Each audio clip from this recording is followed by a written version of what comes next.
एक बादशाह था, रात दिन लोगों पर जुल्म ढाता था। कभी इसका घर उजाड़ता था, खुश होता था, मजाक उड़ाता था। कभी उसका घर उजाड़ता था, खुश होता था, मजाक उड़ाता था। एक दिन अचानक क्या हुआ, चुपके से बैठ गया, रोने लगा। वजीर ने पूछा कि क्या हुआ? 100 चूहा खा के बिल्ली हज को चली। अब क्यों रोते हो? बड़ा हंसते थे, अब क्यों रोते हो? कहा यार मैं जंगल में गया था शिकार करने के लिए, तो देखा कि गीदड़ आगे भाग रहा है, कुत्ता उसके पीछे है।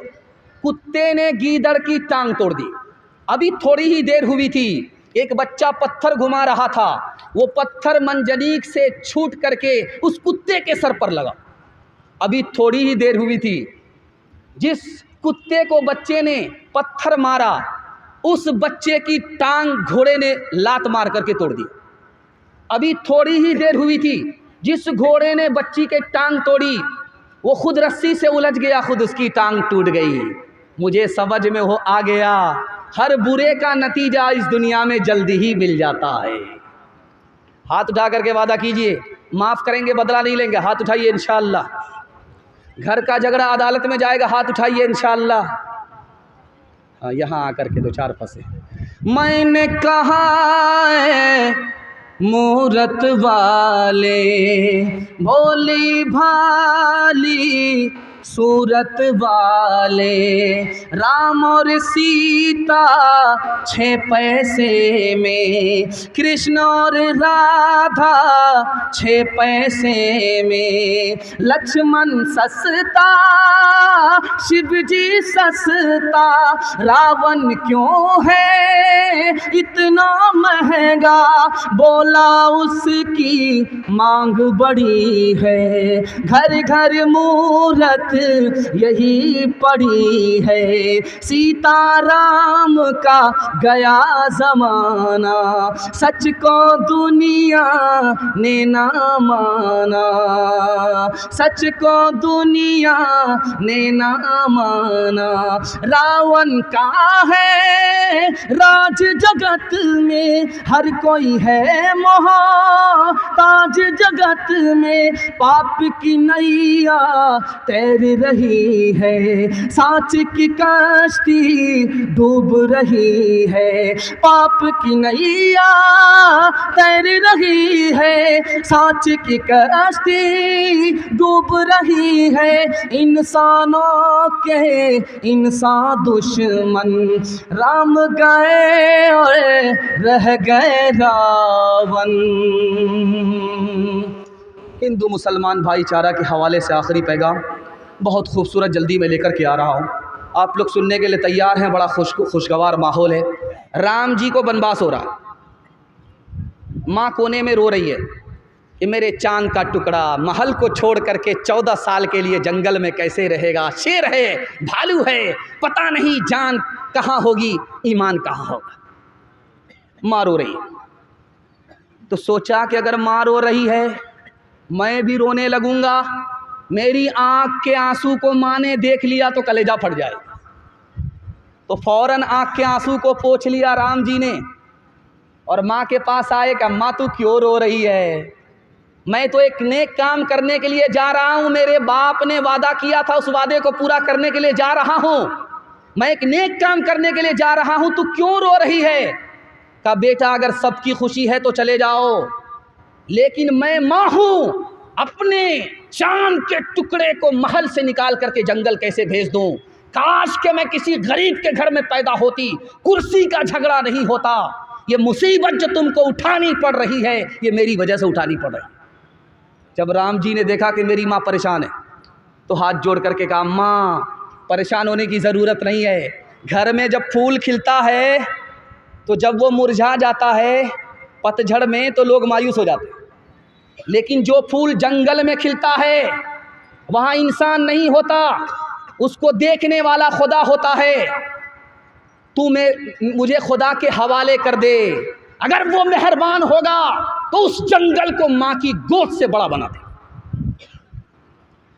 वजीर ने देखा कि बादशाह बड़ा खामोश रहता है, कुछ बोलता नहीं है, बड़ा मायूस रहता है। उस बादशाह का नाम था गोपीचंद, बहुत बड़ा बादशाह था, गोपीचंद नाम था उसका। वजीर ने कहा मायूस क्यों हैं? इतनी बड़ी दुनिया है, आपको खाने पीने की क्या कमी है? सब कुछ अल्लाह ने आपको दे रखा है, आप क्यों मायूस रहते हो? तो मायूस होने की वजह यह है, जब भी ये ख्याल आता है कि ये ज़िंदगी है, इसको ख़त्म करने वाला मौत का ऊँट मेरे दरवाजे पर बंधा हुआ है, तो मैं मायूस हो जाता हूँ। उस मौत को याद करके मैं ज़िंदगी में मुतमईन कैसे हो सकता हूँ? एक बादशाही गुजरा है इसी हिंदू मुत्तहिदा हिंदुस्तान का, कितना नेक बादशाह था, उसका नाम था राजा जनक। राजा जनक का हाल ये था कि दस्तरखान भी है, मालो दौलत भी है, दुनियादारी भी है, लेकिन दिल में खौफ खुदा भी है। एक जवान से कहा कि इसके सर पर दूध का कटोरा रखो, इसको पूरी बस्ती में घुमाओ, और जवान से कहा कि दूध का एक कतरा जैसे ही गिरा तुम्हारी गर्दन उड़ा दी जाएगी। जब वो जवान शहर का चक्कर काट करके आया, उससे बादशाह राजा जनक ने पूछा कि तुमने शहर में क्या देखा? कहा हुजूर कुछ नहीं देखा, मौत का खौफ सवार था, मुझे कुछ नज़र नहीं आया। कहा एक दिन में तुम्हारा ये हाल हुआ, मेरा हाल रोज़ाना गद्दी पर बैठ करके ऐसा ही रहा करता है। एक बात जो मेरे पैगाम का माहसल है वो मैं सुना रहा हूँ, उस पर पैगाम को ख़त्म कर रहा हूँ। किसी पर जुल्म नहीं करना है, जो जुल्म करता है वो बर्बाद हो जाता है, जो जुल्म सहता है वो आबाद होता है। तो हाथ उठा करके वादा कीजिए कि बेटी की तरफदारी में दामाद जेल जाएगा इंशाअल्लाह। खैर माशाअल्लाह, पूरा डिस्क ब्रेक मारा। अल्लाह आपको खुश रखे, आप मुकम्मल ध्यान से सुन रहे हैं, और इतना ध्यान से सुन रहे हैं कि ऐसा महसूस हो रहा है कि अभी जलसा शुरू हो रहा है। और जलसा सिर्फ 2-3 पैगाम के लिए मेरा बाकी रह गया है। औरतों को पैगाम दूंगा, जवान को पैगाम दूंगा, मेरे हिस्से का जलसा मुकम्मल हो जाएगा। सुनने के लिए तैयार है? 10 मिनट के लिए हाथ उठाइए इंशाअल्लाह, ध्यान से सुनिएगा। अक़वाम मुत्तहिदा की रिपोर्ट है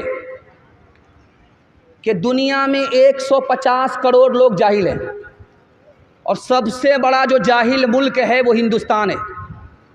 इस मुल्क में 62% मर्द जाहिल हैं, 72% औरत जाहिल। जो मुल्क इल्म में आगे नहीं होता वो तरक्की में सबसे पीछे होता, तरक्की में आगे नहीं होता। इसलिए मैं आपको हाथ जोड़ करके कहता हूँ, आपको जो बच्चे को अच्छा खाना खिला रहे हैं ये बच्चा भूल जाएगा, याद नहीं रखेगा। बच्चे को जो अच्छा कपड़ा अमरदीप में ख़रीद करके आप दे रहे हैं ये भूल जाएगा। बच्चे के लिए जो आप मंजिल पर मंजिल, बिल्डिंग पर बिल्डिंग बना रहे हैं, बच्चा इस एहसान को भूल जाएगा, याद नहीं रखेगा। और तजर्बे की बात है, मेरी दाढ़ी कच्ची है, मेरी उम्र नहीं है, तजर्बा की किताब में लिखा बता रहा हूँ।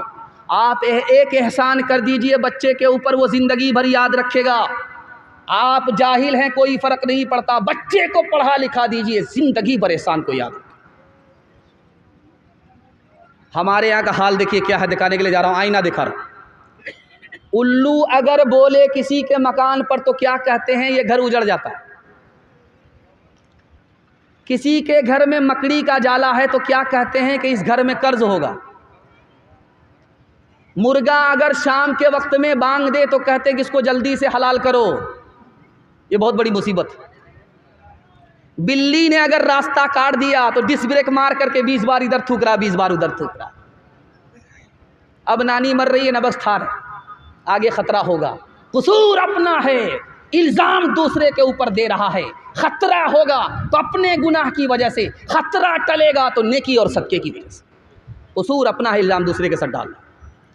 और जानते इससे बड़ी हैरत की बात, कोई औरत अगर बच्चा की पैदाइश के वक्त में मर जाए तो क्या कहा जाता? वो औरत डाइन हो जाती है, जिसको चाहती उसको खा लेती।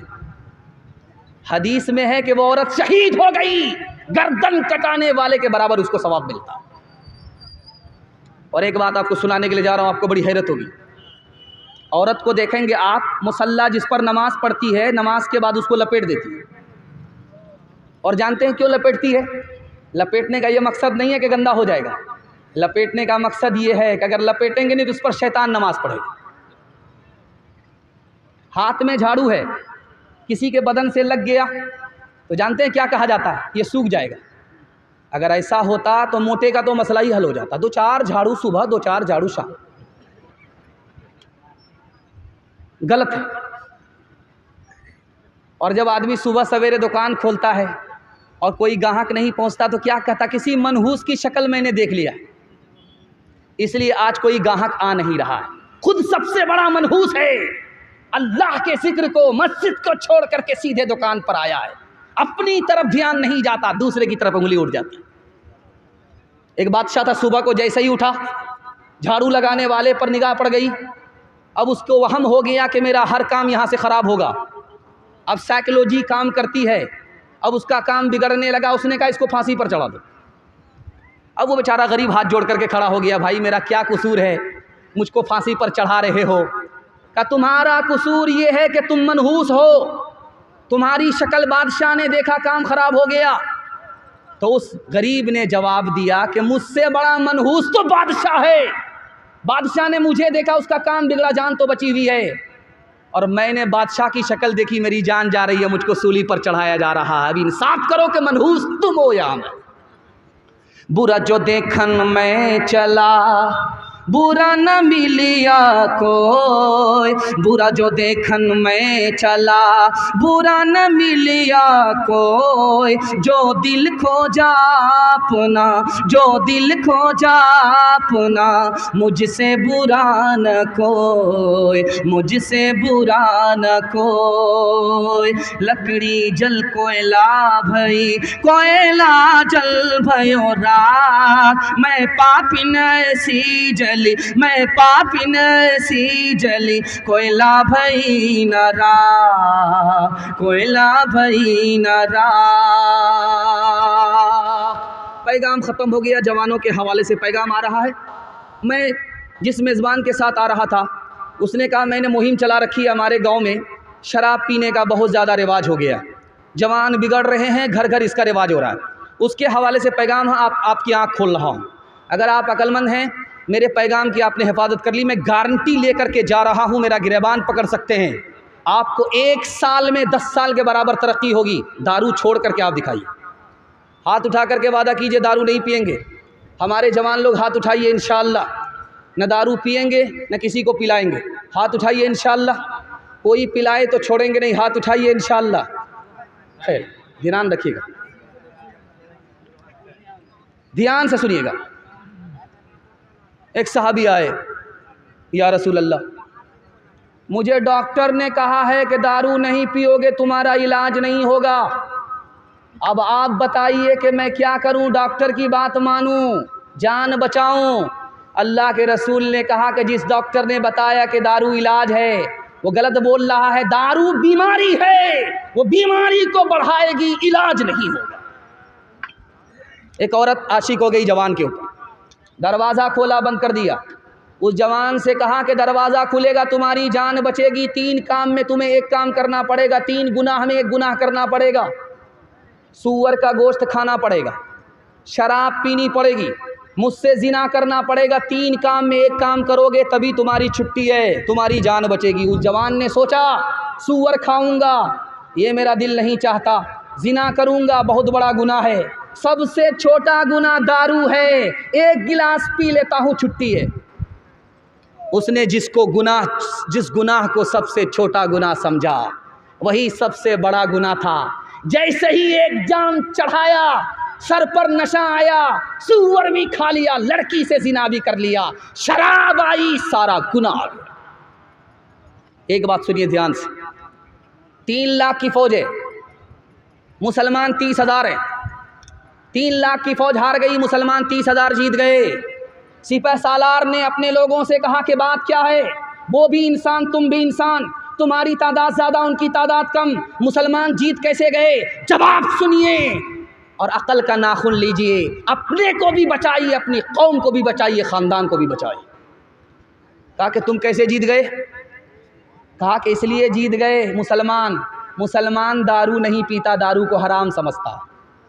मुसलमान जिना नहीं करता, जिना को हराम समझता है। रात में जागता है अल्लाह की इबादत के लिए, दिन को रोज़ा रखता है। दुनिया की कोई ताकत मुसलमान को शिकस्त नहीं दे सकती। एक तजर्बे की बात सुनिए, आपके घर में कच्चा अंडा है, कच्चा अंडा तोड़िए, गिलास में डालिए, आप शराब की गिलास में डालिए, शराब के गिलास में।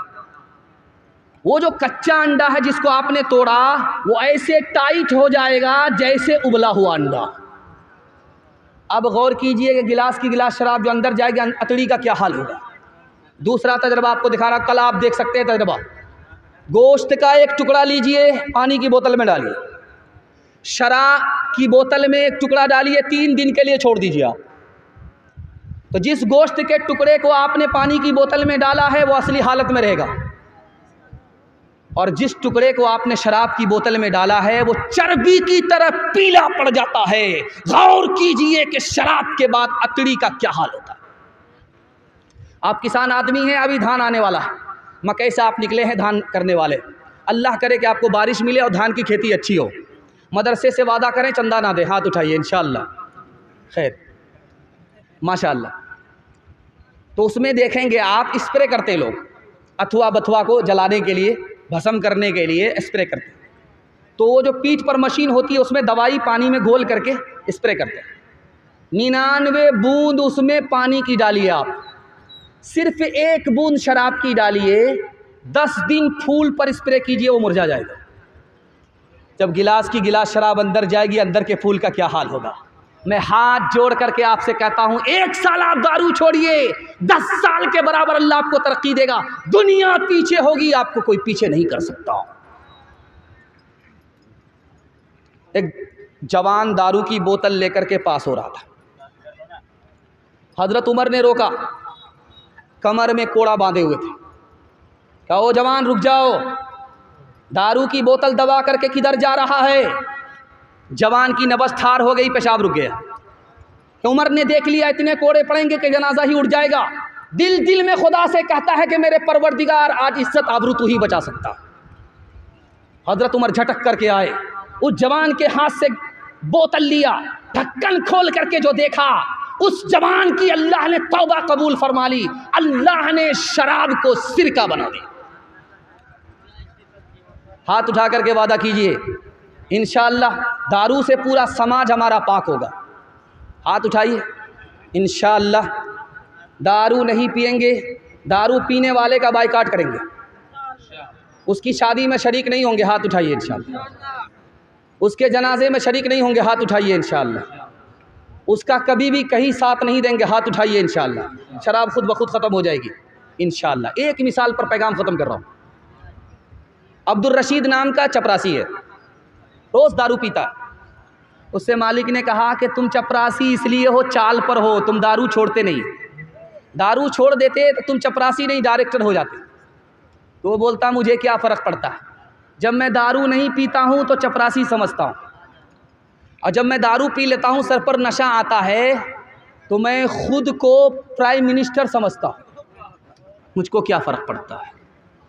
कभी है नौजवान मुस्लिम तदब्बुर भी किया तूने, वो क्या गर्दों था जिसका तो एक टूटा हुआ तारा। तुम्हें उस कौम ने पाला है आगोशे मोहब्बत में, कुचल डाला था जिसने पाँव में ताजे सरेदारा।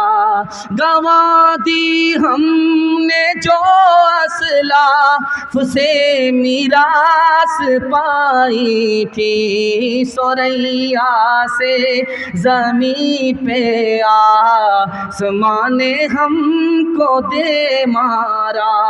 सबक पढ़ फिर सदाकत का, अदालत का, शुजाअत का, लिया जाएगा तुझसे काम दुनिया की इमामत का। गिलासों में जो डूबे फिर न उभरे जिंदगानी में, हजारों बह गए इन बोतलों के बंद पानी में। न कर बर्बाद अपनी जिंदगी बोतल के दीवाने, वो काटेगा बुढ़ापे में जो बोता है जवानी में। ये दारू का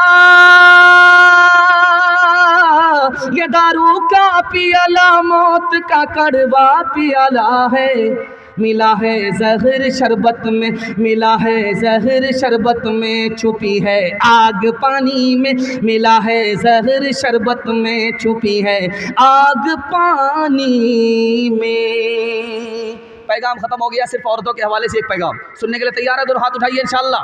औरत को सर पर बिठाएंगे, हाथ उठाइए इंशाअल्लाह। हुकूमत चली जाएगी, सर पर मत बिठाइएगा। 1987 में टाइम्स ऑफ इंडिया ने लिखा कि मुल्क में सदर औरत को होना चाहिए या मर्द को होना चाहिए, तो 8% लोगों ने वोट दिया कि औरत को मुल्क का सदर होना चाहिए, मर्द को नहीं होना चाहिए। और 31% लोगों ने इस पर वोट किया कि मुल्क का सदर मर्द को होना चाहिए, औरत को नहीं होना चाहिए। और आपको जो बात मैं बताने के लिए जा रहा हूँ, आपको हैरत होगी कि समाज कितना रंगीन हो चुका है, कितना बदमाश हो चुका है। 49% लोगों ने इस पर वोट किया कि औरत और मर्द में कोई फ़र्क नहीं है, मर्द को बना लो तो भी ठीक, औरत को बना लो तो भी ठीक। 1996 में बेंगलोर कारपोरेशन का इलेक्शन हुआ, उसमें मुमताज़ बेगम हार गई। हारते ही अदालत में जाकर के एक आलिम के ख़िलाफ़ केस कर दिया कि मैं जो हार रही हूँ, आलिम के फतवे की वजह से हार रही हूँ, उस आलिम को जल्दी चालान करो, जेल भेजो और उसको 1 लाख रुपया जुर्माना करो, तब तो मेरा गुस्सा ठंडा होगा। उस आलिम ने फतवा दिया था कि औरत को इलेक्शन में खड़ा होना गलत है, मैं उसी की वजह से हार गई। समाज देखिए कैसा हो चुका, आईना दिखा रहा हूँ। तीसरा नमूना, अमेरिका में मोरी नाम का दुकानदार है, उसने ऐड दिया कि जो औरत मेरे यहाँ अंडे पर आकर के बैठेगी उसको $100 इनाम मिलेंगे, और अगर अंडे से बच्चा निकल गया तो 1000 इनाम के डॉलर मिलेंगे। औरतों का हाल, औरतों का कबाड़ा देखिए किस तरह किया जा रहा है। मुफ्ती तकी उस्मानी दामद बरकातुहूम ने कहा, पहले औरत को खिलौना बनाया, उसके बाद औरत को मशीन का पुर्जा बनाया, उसके बाद औरतों के हुस्न को बाजार में बेचा। जब ये हर जगह बिकती चली गई, बर्बाद होती चली गई, अब उसको मुर्गी के बराबर अंडा सेवने के लिए बिठा दिया। सर सैयद अहमद ख़ान साहब ने 1875 ईस्वी में कहा था, और आज के ज़माने को अपनी आँखों से उन्होंने 1875 में देख लिया था। उन्होंने कहा कि लोगों, अपनी बेटी को उस स्कूल में मत पढ़ाओ जिसमें लड़के भी पढ़ाई करते हैं, तुम्हारी लड़की आवारा हो जाएगी, भाग जाएगी, उसका ईमान अलग जाएगा, आबरू अलग जाएगी। आज इमारत शरिया कह रही है 3 लाख की तादाद में मुसलमान औरत लड़के को ही लेकर के भाग गई, गैर के साथ फिरार हो गई, आबरू अलग गई, ईमान अलग गया। जैसे मैं खिताब कर रहा हूँ आपके सामने, हज़रत थानवी खिताब कर रहे थे। एक नौजवान खड़ा हुआ, सब पर खिताब कीजिए, पर्दा के ऊपर मत बोलिएगा। जो मुकर्रिर पर्दा के ऊपर बोलता हमको गुस्सा बहुत आता। आप लोग पर्दा पर्दा करते रहते, कौन से कुरान में पर्दा है, कौन सी हदीस में पर्दा है? हज़रत ने खामोशी इख्तियार फरमा करके कहा कि बेटा ये बताओ, 10 का नोट जो ऊपर की जेब में रखते हो, 200 का नोट बीच की जेब में रखते हो, ये 2000 का नोट अंडरवियर की जेब में जो रखते हो, ये कौन सी हदीस में है, कौन से कुरान में? नोट की हिफाजत करते हो, औरत की हिफाजत नहीं करते। याद रखो, नोट जाएगी वापिस आएगी, औरत की आबरू जाएगी कभी वापिस नहीं आएगी। एक आदमी अपनी बीवी से कहता है कि जब घर से निकलना दुपट्टे के साथ मत निकलना, बुरके के साथ मत निकलना, मुझे बुरका पसंद नहीं है, दुपट्टा पसंद नहीं। अब उसकी औरत बुरके के बगैर जा रही है, दुपट्टे के बराबर निकल रही है। 1 महीना हुआ, 2 महीना हुआ, किसी से नाजायज़ ताल्लुक़ हो गया, फिरार हो गई, भाग गई। अब वो सर पकड़ करके पुलिस स्टेशन में रो रहा है, रिपोर्ट लिखा रहा है। अकबर इलाहाबादी ने कहा, क्या रिपोर्ट लिखा रहा था? आप इस फरियाद को सुनेंगे तो खून के आंसू रोएंगे। वो क्या लिखा रहा था? मेरा तो ये भी गया, मेरी तो वो भी गई, मेरा तो ये भी गया, मेरी तो वो भी गई। हाथ उठा करके मैं आपसे वादा करता हूँ, आप अपनी औरत को पर्दे के साथ लेकर के जाइए, लेकर के आइए। हुकूमत ना सही, लेकिन औरत हमारे हाथ में रहेगी। अगर आपने अकेला छोड़ दिया हुकूमत तो गई और औरत भी हाथ से चली जाएगी। हाथ उठा करके वादा कीजिए, औरत को अकेला नहीं छोड़ेंगे। बिल्कुल सही जा रहा, हाथ उठाइए इंशाअल्लाह। बहन से ज़्यादा साली पर मेहरबान होंगे, हाथ उठाइए इंशाअल्लाह। जिस्म पर लिबास की कमी अजीब लगती है, मुझे अमीर बाप की बेटी गरीब लगती है, जिससे आंचल भी नहीं सर का संभाला जाता, उससे क्या खाक तेरे घर की हिफाजत होगी। क्या गुजरी एक पर्दा के मुखालिफ रो रो के पुलिस से कहते थे, क्या गुजरी एक पर्दा के मुखालिफ रो रो के पुलिस से कहते थे, क्या गुजरी एक पर्दा के मुखालिफ रो रो के पुलिस से कहते थे, औरत भी गई जेवर भी गया दौलत भी गई इज्जत भी गई, औरत भी गई जेवर भी गया दौलत भी गई इज्जत भी गई। चप्पल है ऊंचे हील की और ऊंटनी सी चाल, होठों पे लिपस्टिक लगा के कर रही है लाल। चप्पल है ऊंचे हील की और ऊंटनी सी चाल, होठों पे लिपस्टिक लगा के कर रही है लाल। शौहर के सामने कोई जीनत नहीं रही, भी फातिमा सी अब कोई औरत नहीं रही। इस साल की कुर्बानी आइंदा साल होगी, हाथ उठाइए इंशाअल्लाह। मैं समझ गया आप पिंडाल में नहीं है, सीधे ससुराल में। 3 सवाल से मेरा पैगाम शुरू हो रहा है, बिल्कुल आपको बाईपास ले जा रहा हूँ। मेरा पहला सवाल है, असल ईद क्या है, असल त्यौहार क्या है, असल ईद क्या है, ये मेरा पहला सवाल है। दूसरा सवाल है, कुर्बानी क्या चीज़ है, और तीसरा और आखिरी सवाल है, कुर्बानी से क्या पैगाम मिलता है, दुनिया को कुर्बानी से क्या पैगाम मिलता है। बहुत खूबसूरत, बड़ा प्यारा, जल्दी में आपके सामने मुताला गुज़र रहा है। आपको मुबारकबादी देता हूँ कि रात के सन्नाटे में जब दुनिया सो रही है आप जाग रहे हैं। आप जलसा देखने वाले नहीं हैं, जलसा सुनने वाले हैं। जो देखने वाले थे वो घर चले गए। अल्लाह हमारे सुनाने को, आपके सुनने को बेहद कबूल फरमाए।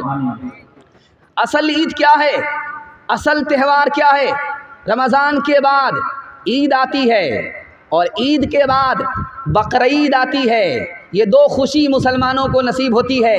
ईद क्या है, हज़रत अली ने फरमाया असल ईद ये है कि दिन गुज़र जाए आदमी नाफरमानी ना करे, दिन गुज़र जाए उसमें गुनाह ना हो, इस दिन से बड़ा कोई ईद का दिन हो नहीं सकता।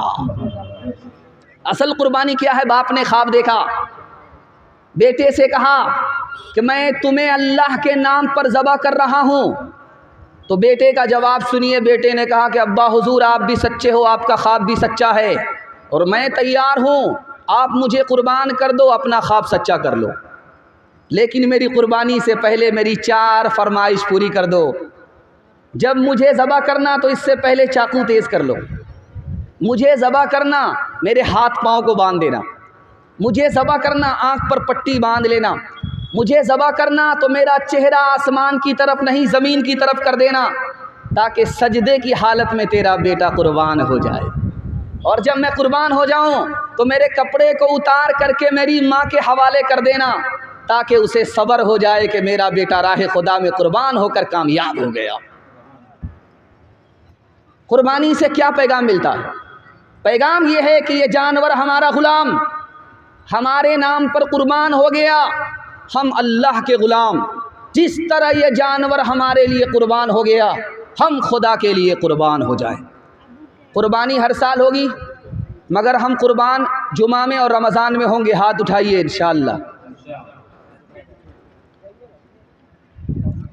पेदर बोला के बेटा आज मैंने ख्वाब देखा है, किताबे जिंदगी का एक निराला बाब देखा है। ये देखा है कि मैं खुद आप तुझको ज़ब्ह करता हूँ, खुदा के नाम पर तेरे लहू में हाथ भरता हूँ। कहाँ फर्जंद ने बाप इस्माइल साबिर है, खुदा के हुक्म पर बंदा पे तामील हाजिर है। मगर आँखों में अपनी आप पट्टी बांध लीजिएगा, मेरे हाथों में और पैरों में रस्सी बांध दीजिएगा। मशीयत का मगर दरिया रहमत जोश में आया कि इस्माइल का एक रोंगटा कटने नहीं पाया। ये तात और कुर्बानी, ये तात और कुर्बानी हुई मंजूर यज़दानी के जन्नत से ये भेड़ा आ गया है बहर कुर्बानी। बहुत अच्छा जलसा, 3 मिनट का पैगाम आपकी खिदमत में लेकर के आ रहा हूँ। इब्राहीम अलैहिस्सलाम 5 इम्तिहान से गुजर रहे हैं। वो 5 इम्तिहान क्या है? 3 मिनट का पैगाम है। जोश के साथ सुनने के लिए तैयार हैं? हाथ उठा दीजिए इंशाअल्लाह। बहुत खूबसूरत जलसा। आप आधा थके हुए हैं और आधा ताज़ा हैं, लेकिन दिल से दुआ करता हूँ अल्लाह आपके ईमान को ताज़ा रखे। ध्यान से सुनिएगा। पहला इम्तिहान, बाप ने कहा कि बेटा अगर इस्लाम नहीं छोड़ोगे घर से बाहर निकाल देंगे। उसके बाद दूसरा इम्तिहान शुरू हुआ। कौम ने कहा अगर ईमान नहीं छोड़ोगे तो आग पर जिंदा जला देंगे। तीसरा इम्तिहान हुआ। बादशाह ने कहा अगर इस्लाम नहीं छोड़ोगे तो मुल्क से बाहर निकाल देंगे। सबके जवाब में हज़रत इब्राहीम ने कहा कि मैं अपना वतन तो छोड़ सकता हूँ, मैं अपनी जान तो दे सकता हूँ, मैं अपना घर तो छोड़ सकता हूँ, लेकिन इस्लाम का सौदा नहीं कर सकता, इस्लाम को छोड़ नहीं सकता। अब देखिए इम्तिहान। 35 साल की उम्र में शादी हुई, 80 साल की उम्र में बेटा हुआ, 80 साल की उम्र में बेटा हुआ है। 35 साल की उम्र में शादी है, दुआ मांग रहे बेटा नहीं। 80 साल की उम्र में बेटा हुआ। जैसे ही बेटा पैदा हुआ अल्लाह की तरफ से फरमान हुआ, इस बेटे को जुदा करो, इस बेटे से जुदा हो जाओ, बेटे को साथ नहीं रख सकते, बेटे से जुदा हो जाओ, बेटे को जुदा कर दो, बेटे से जुदा हो जाओ, बेटे को जुदा कर दो, बेटे को साथ रख नहीं सकते। बेटे को जुदा कर दिया। उसके बाद वही बेटा जब 13 साल की उम्र का हुआ तो कहा गया अब उस बेटे को खुदा के नाम पर कुर्बान कर दो। उस बेटे की गर्दन पर चाकू चलाकर इम्तिहान से कामयाब हो गए। बकरी चरा रहे थे, एक अजनबी गुजरा, सुभान ज़िल मुल्की वल मलकूत। मचल गए आशिक़े खुदा की तारीफ़ सुन करके मचल गए। रोक लिया। वो अजनबी क्या पढ़ रहे थे? का खुदा की तारीफ़ कर रहे थे। का दोबारा पढ़ो। का एक मरतबा फ्री में पढ़ा, दोबारा फ्री में नहीं पढ़ूंगा। क्या लेना चाहते हो? का तुम बकरी वाले हो, आधी बकरी दोगे तब दोबारा इस दुआ को पढ़ूंगा। तैयार हो गए। अरे अल्लाह का बंदा, ये बकरी भी खुदा की, तू भी खुदा का, मैं भी खुदा का, उसी के नाम पर ये बकरी दे रहा हूँ, दोबारा पढ़ो। आधी बकरी चली गई। फिर कहा कि तीसरी बार पढ़ो। का आधी बकरी देनी पड़ेगी जो बची हुई है। का मैं इसके लिए तैयार हूँ। तीसरी बार पढ़ी, बाकी बकरी चली गई। उसके बाद कहा कि चौथी बार पढ़ो। अब तुम्हारे पास देने को कुछ नहीं है। का देने को बहुत कुछ है, बकरी दे दिया है, चरवाहा नहीं दिया है। इस बार पढ़ो, मैं तुम्हारी बकरी का चरवाहा बन जाऊंगा। मतलब के लिए दोस्ती होगी, मतलब के लिए दुश्मनी होगी। हाथ उठाइए इंशाअल्लाह। ये देखिए, मैं खो के तेरी राह में सब दौलत दुनिया, सब दौलत दुनिया, मैं खो के तेरी राह में सब दौलत दुनिया, सब दौलत दुनिया, मैं खो के तेरी राह में, मैं खो के तेरी राह में सब दौलत दुनिया, खुश हूँ भी के कुछ इससे सिवा मेरे लिए है, सिवा मेरे लिए है। तौहीद तो ये है कि, तौहीद तो ये है कि खुदा हश्र में कह दे, ये बंदा दो आलम से खफा मेरे लिए है, खफा मेरे लिए है। मस्जिद का जलसा, मस्जिद के हवाले से पैगाम बड़ी तेज़ी के साथ लेकर के आ रहा हूँ। आपकी पेशानी चमक रही है, दिल खुश हो गया कि आप बेदार हो गए, सुनने के लिए तैयार हो गए। अल्लाह मस्जिद के लिए हम सबको कबूल फरमाए, मस्जिद की बरकत से महरूम ना फरमाए। सुनने के लिए तैयार हैं? जोश के साथ हाथ उठाइए। आपका देर से हाथ उठ रहा है, आधा थक चुके हैं और आधा आप जिंदा हैं। अल्लाह आपको ज़िंदा रखे, दुआ तक आपको आबाद रखे। ध्यान से सुनिएगा। गुजरात में सोमनाथ है, किसी ज़माने में वहाँ मंदिर था। मंदिर ही के बराबर में छोटी सी मस्जिद थी। मंदिर तो आबाद था, मस्जिद वीरान थी, आज़ान भी नहीं, नमाज भी नहीं। तो एक गैर मुस्लिम नेता थे, उनका नाम था मुरारजी भाई देसाई। उन्होंने मुसलमानों से खिताब किया, मुसलमानों तुम्हारी मस्जिद वीरान है, मुझे अच्छा नहीं लगता। गैर मुस्लिम कह रहा है, मुसलमान की मस्जिद वीरान है, कि तुम्हारी मस्जिद वीरान है, मंदिर आबाद है, मुझे अच्छा नहीं लगता। तुम मुझे एक मौज़िन दो, जेब से पैसा मैं दूंगा। तुम मुझे एक इमाम दो, जेब से पैसा मैं दूंगा। सिंध के फाते का नाम था मोहम्मद बिन कासिम। अपने ख़जाने में उन्होंने 3 रुपये रखे 100 में। किसके लिए? मस्जिद के लिए नहीं, नई मस्जिद के लिए नहीं, पुरानी मस्जिद के लिए नहीं, बल्कि मंदिर के लिए रखा कि इस मुल्क में मैं मुसलमान बादशाह हूँ और मेरी हुकूमत में हिंदू भी है, मुसलमान भी है। मुसलमान की तो मस्जिद आबाद है, मुसलमान अपने पैसे से बना रहे हैं, लेकिन गैर मुस्लिम के पास, गरीबों के पास मंदिर नहीं है। अपने ख़जाने में मुसलमान बादशाह 100 में 3 रुपये रखता है कि हर हिंदू को ये आज़ादी है, मुसलमान राजा की हुकूमत में वो नया मंदिर तामीर कर सकता है, पुराने मंदिर की मरम्मत कर सकता है। आज लाल किला जाइए आप, एक छोटी सी मस्जिद है, उसका नाम है मोती मस्जिद, आज भी मौजूद है। 1600 ईस्वी पुरानी मस्जिद आज भी मौजूद है। लाल किले के अंदर वो मस्जिद मौजूद है। उस मस्जिद में कौन नमाज पढ़ते थे? दुर्वेश खुदा औरंगज़ेब बादशाह नमाज पढ़ते थे। दुआ कीजिए अल्लाह उनकी कब्र को नूर से भर दे। इमाम साहब मुसल्ले पर हैं, बादशाह आगे कहा, इमाम साहब वक्त हो गया, आप मुसल्ले पर बैठे हो, नमाज क्यों नहीं पढ़ाई? कहा मैं आपका इंतज़ार कर रहा था, आप बादशाह हो, आप आ जाओ, उसके बाद मैं नमाज पढ़ाऊँ। कुर्बान जाइए उस बादशाह के ऊपर। उसने कहा, ओ इमाम साहब मेरी मस्जिद से निकल जाओ, तू इमामत के लायक नहीं है। मेरी मस्जिद का इमाम वो है जो खुदा के लिए नमाज पढ़ाए। मेरी मस्जिद का वो इमाम हरगिज़ नहीं हो सकता जो बादशाह के लिए नमाज पढ़ाए। एक माइकल जैक्सन था, दुनिया का डांसर था, इतना बड़ा डांसर था कि उसका दावा था, अगर मैं डांस करूं मेरी मजलिस में मौलवी पंडित क्यों ना हो, वो भी हरकत में आ जाए। उसका इतना बड़ा दावा था। इतना पैसा कमाया कि बैंक वाले हाथ जोड़ करके खड़े हो गए, अब बैंक में तुम्हारे पैसा रखने की जगह नहीं है। इतना पैसा कमाया।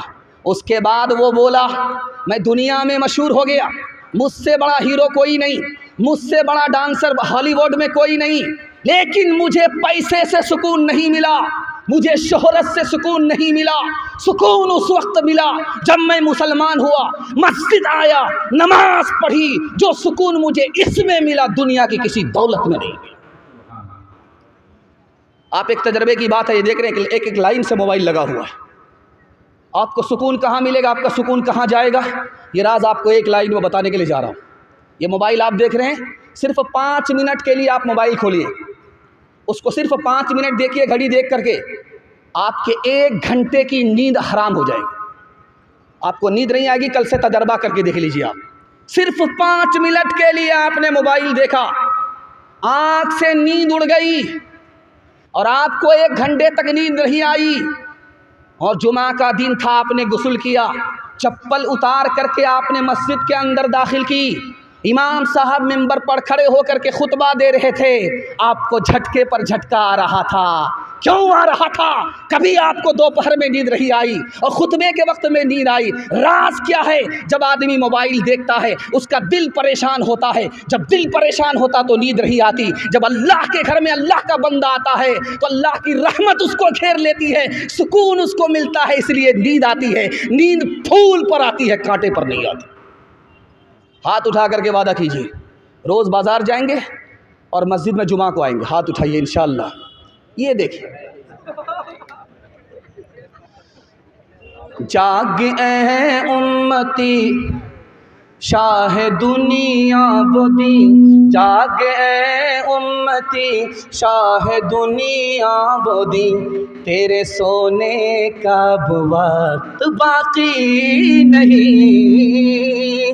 जाग ऐ उम्मती शाह दुनिया बोदी, तेरे सोने का वक्त बाकी नहीं। होश कर खोला है कहाँ सो गया, देख दुश्मन ज़माना तेरा हो गया।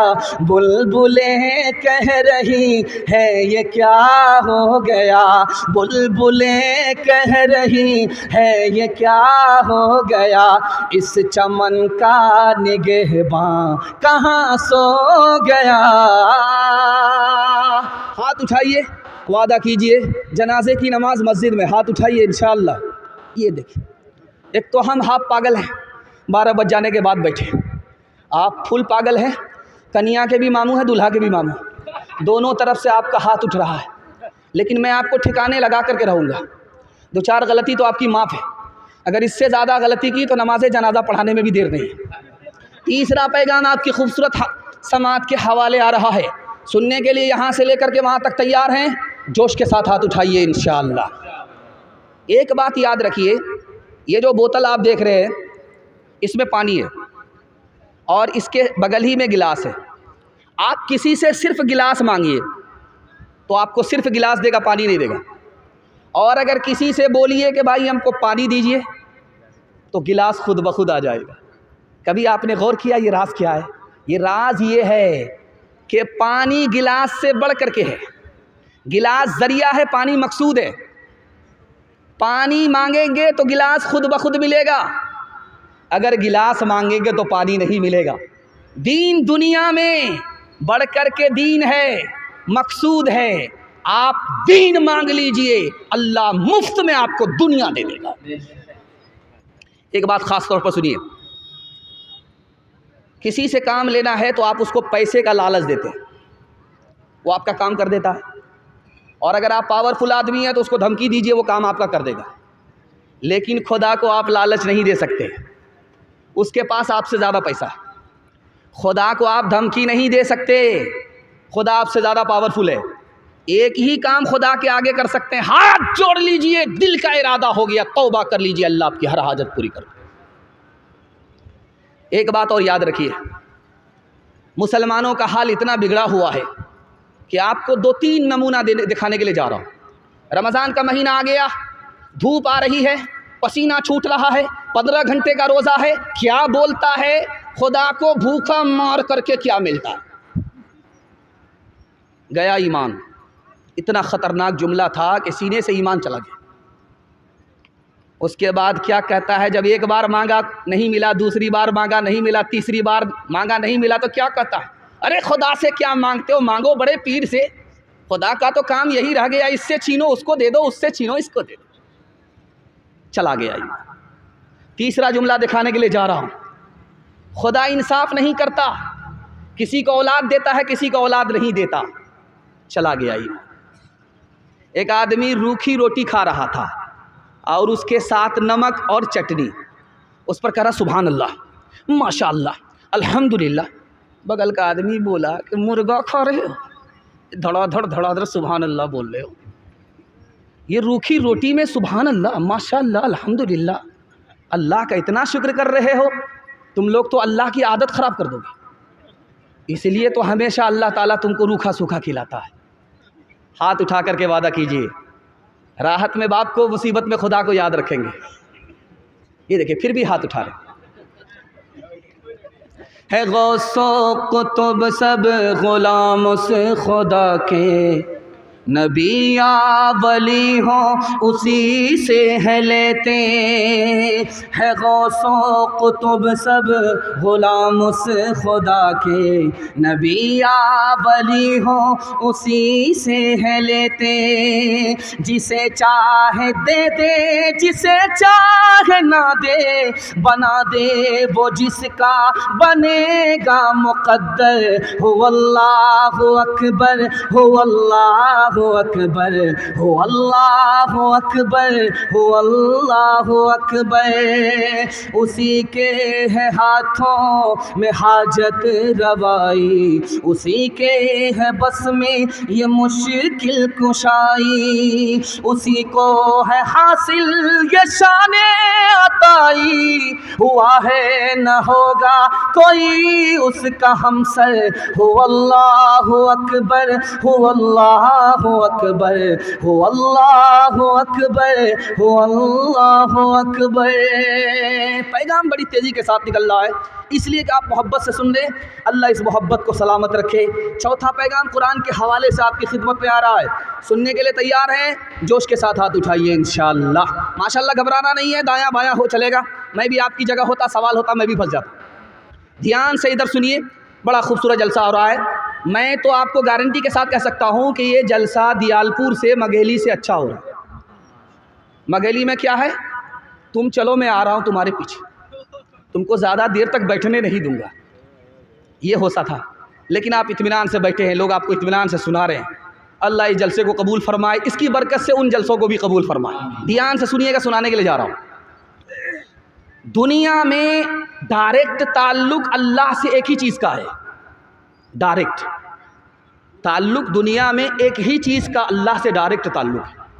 आप कहेंगे खाना काबा, नहीं, खाना काबा से भी बढ़कर के वो चीज़ है, आज भी मौजूद है, हर घर के अंदर मौजूद है, हर मस्जिद के अंदर मौजूद है।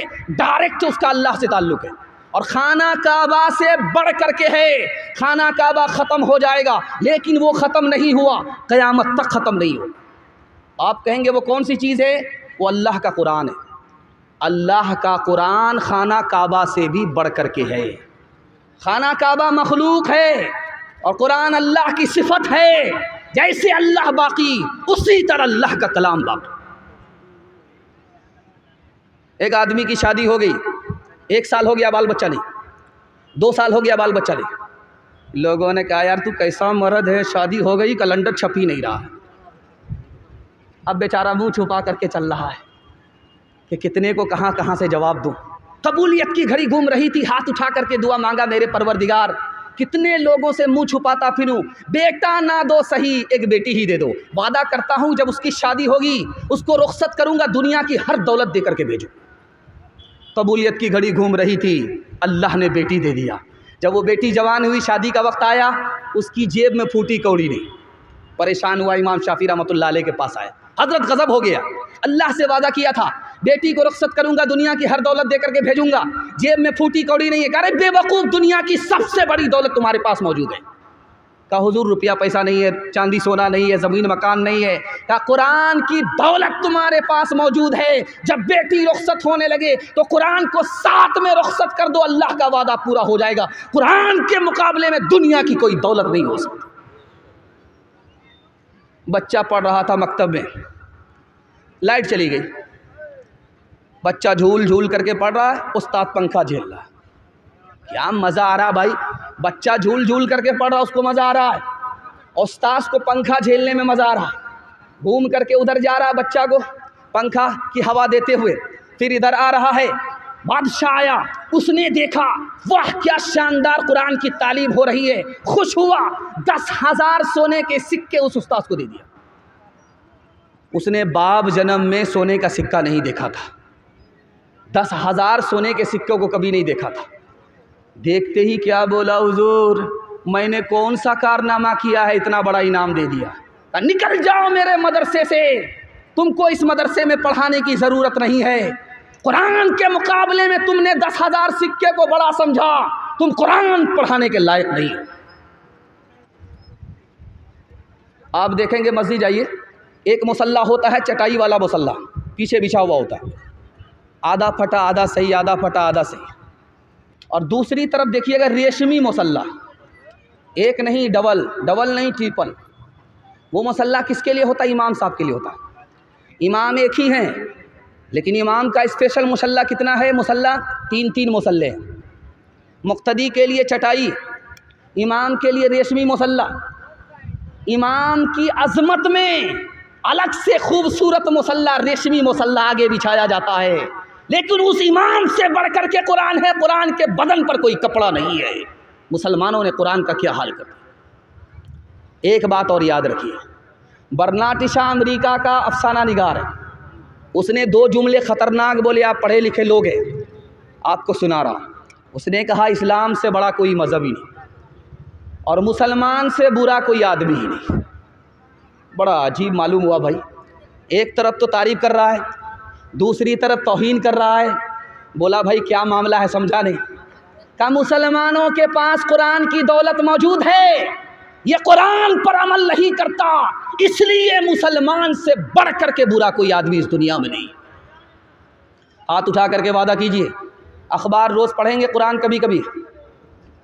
खैर माशाल्लाह डिस ब्रेक मार दिया है, यहाँ आपने मेरा दिल खुश कर दिया कि आप दिलो दिमाग से मुकम्मल तैयार होकर के सुन रहे हैं। मैं दिल से दुआ करता हूँ अल्लाह आपके बच्चे को कुरान की दौलत से मालामाल फरमाए। इस सहीफ़े की सहीफ़ों में निराली शान है, इसके हर हर लफ्ज़ में इरफानी ही इरफान है।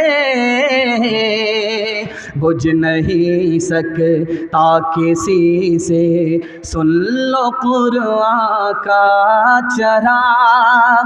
बुझ नहीं सकता किसी से, सुन लो कुरान का चराग। बुझ नहीं सकता किसी से, सुन लो कुरान का चराग। बुझ नहीं सकता किसी से, सुन लो कुरान का चराग। बुझ नहीं सकता किसी से, सुन लो कुरान का चराग।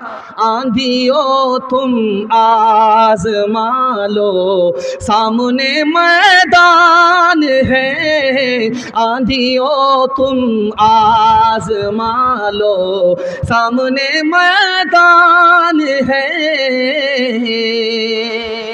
सीरत के हवाले से 5वां पैगाम, आधा से ज़्यादा जलसा निकल चुका, थोड़ा सा जलसा बाकी है। हाथी पास हो चुका है, दुम फंसी हुई है, इंशाअल्लाह एक झटके में पास हो जाएगी। कौम का बच्चा मदरसे में, अपना बच्चा स्कूल में होगा, हाथ उठाइए इंशाअल्लाह। यहाँ आकर के फंसे, कुछ लोग पेशानी तक ला करके खुजला रहे, ये खुजली नहीं है, ये गड़बड़ किया है।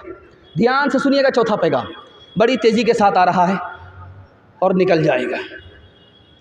ये जो जिस वक्त आप बैठे हैं, ये जन्नती लोगों का वक्त है। इस वक्त में वो जाग करके अल्लाह से दुआ करते। अल्लामा इकबाल इसी वक्त जागा करते थे और जाग करके अल्लाह से क्या कहते थे, आपको सुन करके हैरत होगी। मेरे परवरदिगार, मेरा हिसाब मत लेना। अगर हिसाब लेना तो नबी के सामने मत लेना। नबी अगर मेरे गुनाह को देखेंगे, नबी का सर नीचा हो जाएगा। मैं अपने नबी के सर को नीचा नहीं देखना चाहता। ये कबूलियत की घड़ी है। इस वक्त में शाह अब्दुल कादिर जिलानी जाग रहे और अल्लाह से दुआ करते, मेरे परवरदिगार मेरा हिसाब लेना तो मुझे अंधा कर देना। मेरा जब हिसाब लेना तो मुझे अंधा कर देना, ताकि मैं अपनी आँख से नबी को देख करके अपने गुनाह पर शर्मिंदा होता हुआ ना देखूं। मुझे अंधा खड़ा कर देना, ये मुझे मंजूर है। नबी को मेरे सामने शर्मिंदा मत कर। तीसरे नमूने को आप ज़रा ध्यान से सुनिएगा। ये चैनल वाले हैं, जानते हैं, इसका राज सुनाने के लिए जा रहा हूँ। ये जितने सारे चैनल वाले हैं, ये समंदर में गोता लगाने वाले लोग हैं। मोती मिल गया, काम बन गया। इनकी किसी एक वीडियो वायरल हो गई, इनका मुकद्दर संवर गया। ये इतने सारे चैनल वाले आपके सामने जो नज़र आ रहे हैं, इनका मुकद्दर बन जाता है। इनके लिए भी आप दुआ कीजिए, चूँकि ये हमारी आवाज़ को पूरी दुनिया में पहुँचाते हैं। अल्लाह इनको मुकद्दर का सिकंदर बनाए।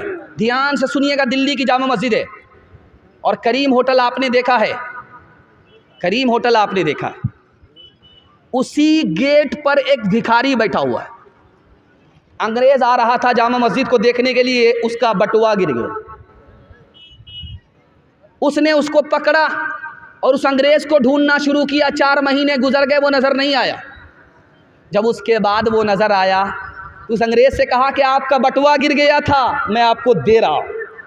उस अंग्रेज़ ने कहा तुम बहुत बड़े बेवकूफ़ हो, ये बटुआ अगर रख लेते तो तुमको ज़िंदगी भर भीख मांगने की नौबत नहीं पड़ती। इस बटुए में इतना पैसा था कि 17 नस्ल तर जाती। उस अंग्रेज़ ने पूछा उस फ़कीर से कि तुम इतने बड़े भिखारी होने के बावजूद मेरा बटुआ क्यों वापस कर रहे हो, इसकी वजह तो बता दो। उसने कहा कि मैं नबी का उम्मती हूँ, तुम हज़रत ईसा के उम्मती हो। तुम्हारा बटुआ अगर वापस नहीं करता तो अल्लाह की अदालत में तुम्हारा मुकदमा हमारे ख़िलाफ़ होता। तुम्हारे नबी के सामने, हमारे नबी के सामने जब ये साबित होता कि ये भिखारी चोर था तो मेरे नबी का सर झुक जाता। मैं अपने नबी के सर को झुकता हुआ नहीं देख सकता। एक काला आदमी देखेंगे, उसके होंठ बहुत मोटे होते, होंठ बहुत मोटे होंगे और उसके बाल बड़े कर्रे होते, सीधे नहीं होते। और जिसका बच्चा ज़्यादा काला होता है उसकी माँ ज़्यादा साबुन लगाती, 72 मरतबा साबुन लगाती है, किसी तरह ये कालिया गोरा हो जाए। लेकिन वो साबुन तो काला हो जाता है, लेकिन वो कालिया गोरा नहीं होता।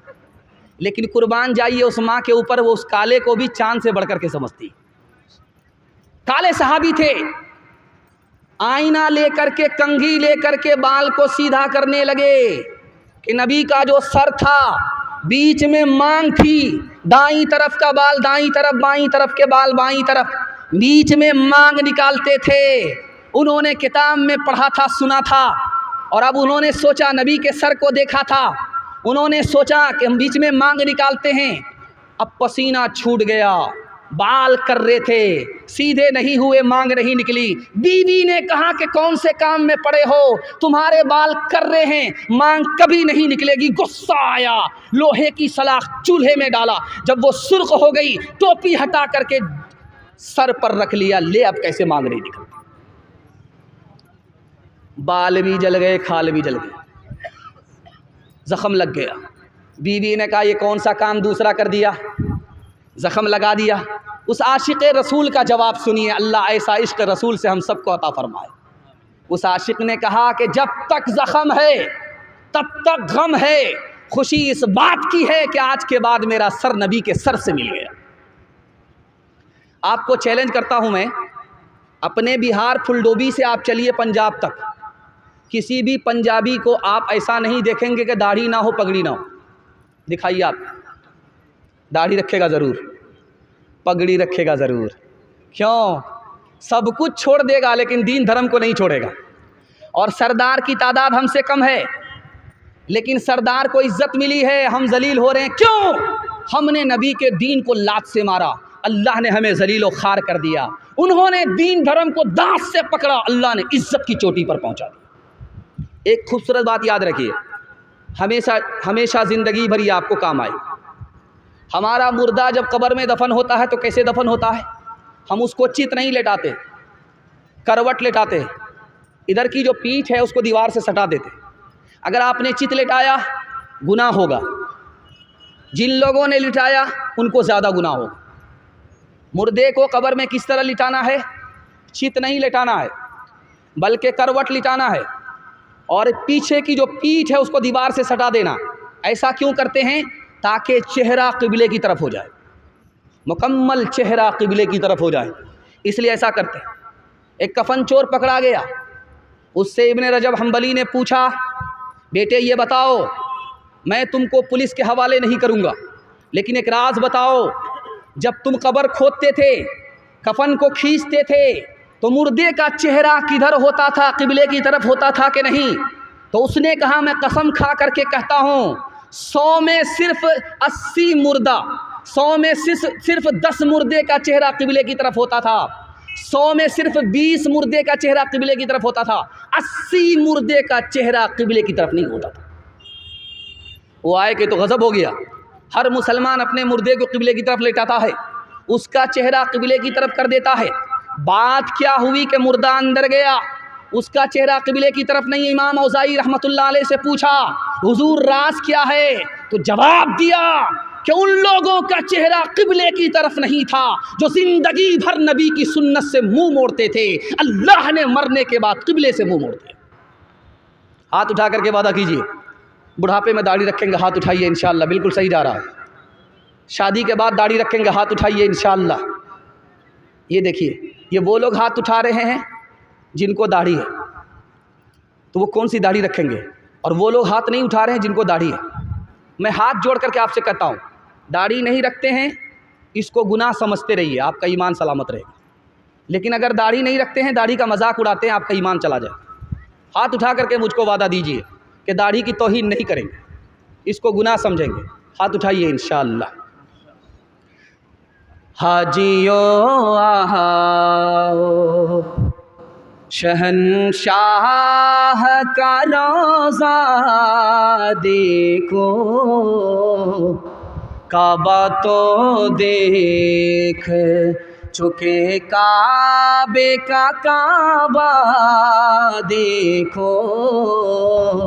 हाजियों आओ, आबे ज़मज़म तो पिया खूब, बुझाई प्यासे। आबे ज़मज़म तो पिया खूब, बुझाई प्यासे। आओ जो दे शह कौसर का भी दरिया देखो, आओ जो दे शह। कल्ब में सोज नहीं, रूह में एहसास नहीं, कुछ भी पैगाम मोहम्मद का तुम्हें पास नहीं, कुछ भी पैगाम। बहुत खूबसूरत माहौल में ये आखिरी पैगाम, ये जलसे का खुलासा है जो आपके सामने रखने के लिए जा रहा हूँ। आप कामयाब होना चाहते हैं, आपको दुनिया भी मिल जाए और आपका दीन भी बर्बाद ना हो, तरीका मैं बता रहा हूँ। सुनने के लिए यहाँ से लेकर के वहाँ तक तैयार हैं? हाथ उठाइए इंशाअल्लाह, जोश के साथ हाथ उठाइए, सारे लोग हाथ उठाइए। अभी आपका जलसा थोड़ा सा बाकी है, अगला मुकर्रिर को आना है और बात को मुकम्मल करनी है, दुआ पर आपका जलसा मुकम्मल होना। लेकिन मुझे यकीन है कि आप जब तक जलसा मुकम्मल नहीं होगा इंशाअल्लाह नहीं जाएंगे, मुझे यकीन है। रास्ते में भिखारी खड़ा है, भीख मांग रहा, अल्लाह के नाम पर दे दो, अल्लाह के नाम पर दे दो। जितनी थाली नहीं उछाल रहा उतना सर उठा रहा। एक आदमी भीख देने के लिए आया तो सर झुका करके भीख दे रहा है। उसको बड़ी हैरत हुई, ये आदमी जो मुझे भीख दे रहा है ये तो सर झुका करके दे रहा है, मैं कितना बेशर्म आदमी हूँ, सर उठा करके भीख मांग रहा हूँ। उसने रोक करके कहा कि भाई साहब, तुम तो भिखारी नहीं हो, देने वाले हो, शरीफ आदमी हो, लेकिन तुम सर झुका करके क्यों दे रहे हो? भिखारी तो मैं हूं, मुझको सर झुका करके मांगना चाहिए। उसका जवाब क्या है? हिंदी शायर है, वो मुसलमान नहीं है, सुनाने के लिए जा रहा हूं। उसने क्या जवाब दिया? अरे भाई, मेरी जेब में जो पैसा है ये अल्लाह का दिया हुआ है, ये मेरा पैसा नहीं है। जेब में जो पैसा आया खुदा ने दिया, और तुम्हें उस पैसे के लिए अल्लाह ने रास्ते पर खड़ा किया, और मेरे दिल में ये बात डाली कि इस गरीब की मदद कर दो। मैंने सर झुका करके तुम्हें भीख इसलिए दिया है, काम तो उस खुदा का है, मुफ्त में मेरा नाम हो रहा है, इसलिए सर झुका करके भीख दे। यहाँ पर हिंदू मुसलमान भाईचारा के हवाले से ये पैगाम चल रहा है। इसको बहुत ध्यान से सुनिएगा, ये पूरे जलसे का खुलासा।